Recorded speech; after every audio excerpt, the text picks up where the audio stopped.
nothing worse than being locked onto a wreck, the snapper biting, the wind's building faster than the forecast said it would, and then your trolling motor battery quits. That happened to me again. On my last offshore trip, my 24-volt Minn Kota trolling motor was running on 7 to 9 power just to keep my boat spot locked over the wreck. By about 10 a.m. that morning, it was done, dead. And with that, my trip was done too. I fired up my main engine and pulled up to my buddy boat and said, "We're done, we're headed in."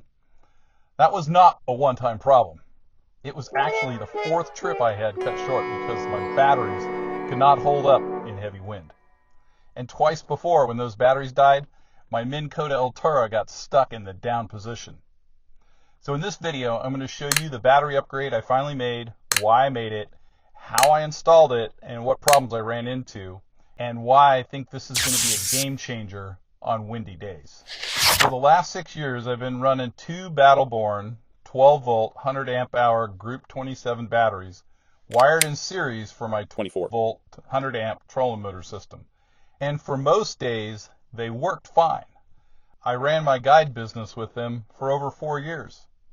But over time, one thing became crystal clear. On windy days, I needed to fish sheltered coves or plan on using a real anchor, because when I'm trying to hold a 22-foot boat on structure, 100 amp hours just was not enough. And the timing actually worked out okay, because LiTime had recently come out with a Group 31 24-volt 100 amp hour battery. That got my attention. I could now run 2 24-volt 100 amp hour batteries in parallel and end up with 200 amp hours at 24 volts, almost in the same footprint.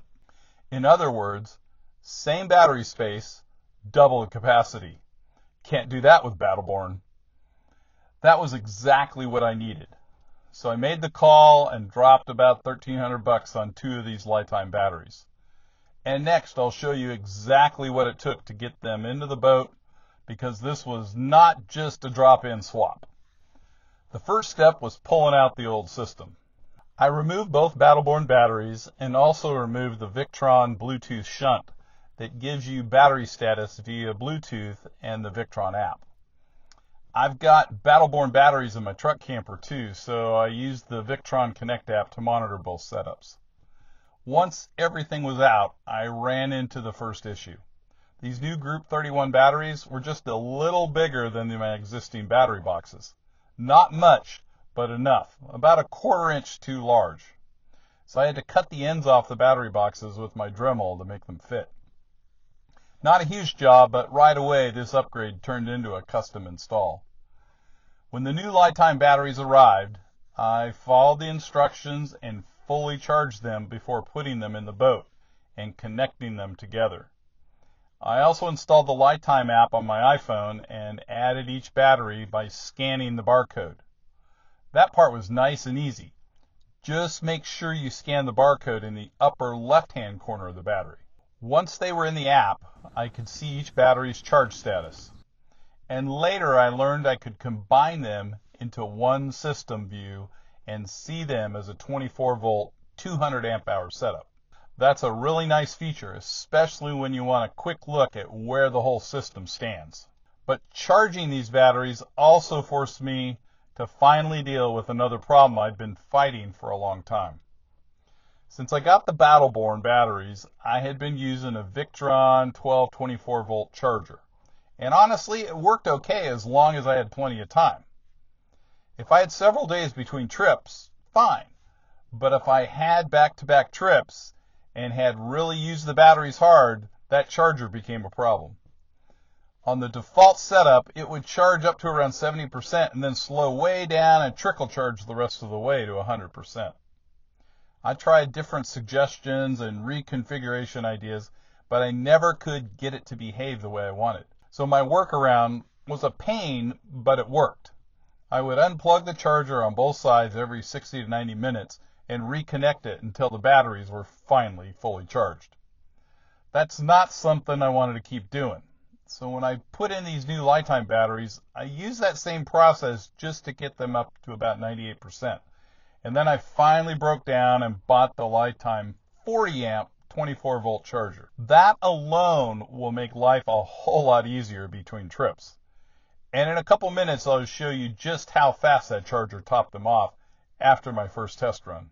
Once battery number 1 was ready to go, I dropped it into the boat and went to secure it with the crossbar, and immediately hit another problem. The bolt was too short. The size 31 battery is about a ½ inch taller. So now it's time for a Lowe's run to come up with a solution, since I knew these custom bolts are not going to be sold at Lowe's or Home Depot. What I ended up doing was buying 4 about 3-foot long bolts, cutting them to length with my grinder, and then bending them in my vise to closely match the original hold down bolts. That took more trial and error than I expected. I had to make multiple clamps and bends to get the shape right without snapping them off. So this part definitely turned into one of those figure it out as you go projects.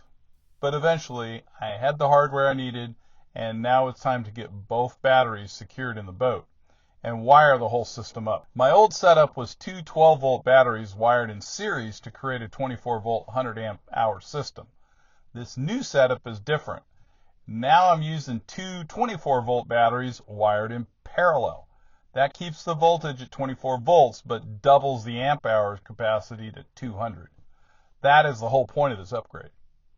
More runtime, more holding power, more confidence when the wind comes up, and I'm going to try to stay locked on fish.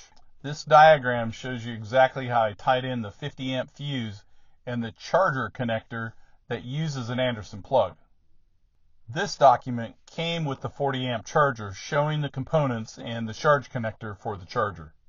And one thing I should mention, when I bought the boat, it had an onboard charger installed. It died within about a year, and I added a second one on board, and it did not last much longer in the Texas heat. So I gave up on that idea. Now I keep my chargers off the boat, stored inside, and only bring them out when I need them after a trip. I also had to rework my fuse breaker mount.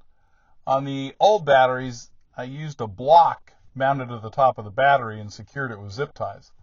But the LiTime batteries did not give me a clean way to do that. The handle connection on the ends are not solid like they are on the Battleborn batteries. So once again, I had to improvise. I grabbed some spare starboard, cut it down to the size I needed, and built a new mounting setup and crossbar solution. Nothing fancy, just functional. But that's real boat rigging right there. Sometimes the cleanest installs the ones you build yourself out of what you already have. And once that was done, everything was finally installed, wired, and ready to test. Make sure you use the supplied wrench from LiTime to tighten down those bolts on your connection. With both batteries in and connected, I opened the app and could see the full system configured in parallel as a 24-volt, 200-amp-hour bank. That was a good feeling, because this whole project was about solving a real problem I'd had on the water over and over again. So the next step was obvious. Off to the lake for the first test. And it was a good test. The first couple of hours started out with 10 to 12 mile an hour winds. Here you can see where we're running at 4 to 5 speed, burning 4 to 8 amps per hour. Then the wind picked up to 20 miles an hour plus, and it got so rough we couldn't stand up and fish. So we headed to some protected coves to wrap up the day. We fished 5 to 6 hours and only used about 20 amps. And when I got home, I hooked up that new 40 amp LiTime charger. I opened up the LiTime app and noticed it started charging it to 27 amps. But after a minute or so, it kicked up to 40 amps. And that's when I saw one of the biggest wins of this whole upgrade. It showed those batteries should be fully charged in a little under 2 hours.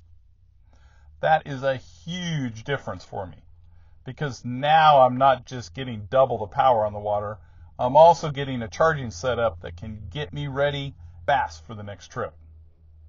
So that is why I made the switch.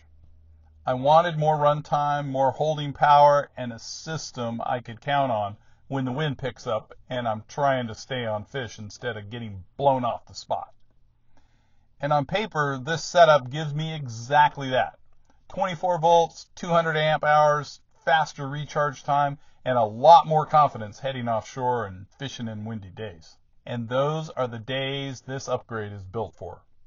And speaking of battery problems, when my old batteries died, my Minn Kota Ultera got stuck in the down position. Not once, but twice. So if you want to see exactly how I dealt with the mess and what I did to get it reset, see that video here.